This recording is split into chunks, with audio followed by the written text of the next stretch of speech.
પણ શ્રીહરિનું કરું, ભગવાનનો હાથ ઝાલશો પ્રભુ તમારો હાથ અવશ્ય ઝાલશે. તમને એમ થાય કે હું હગાવાલાની આટો મારવા જાઉં, હગાવાલા મારાશ નહીં ભાઈ. 5 દિવસ કેળે તમે ત્યાં કાણે રોકાહો 5 દિવસ, એટલે 5 દિવસ પછી તમે એને કડવા ઝેર જેવા લાગશો. એટલે મમતા હંમેશની માટે રાખો તો પ્રભુની અંદર રાખો. મમતા હગા વાલા, દીકરા દીકરીઓ, પત્ની, એમાં ક્યાંય ન રાખો. આ બધી મમતા છે, આ બધો મોહ છે. એટલે જ આપણે પાનબાઈએ કીધું, હજી મમતા મરે નહીં, એનું મારે શું કરવું.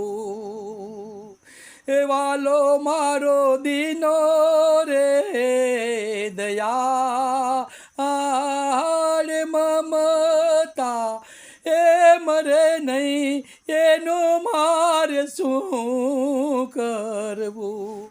એટલે હંમેશને માટે મમતા જ્યાં સુધી ન મરે ને ભાઈ, ત્યાં સુધી બધું નકામું.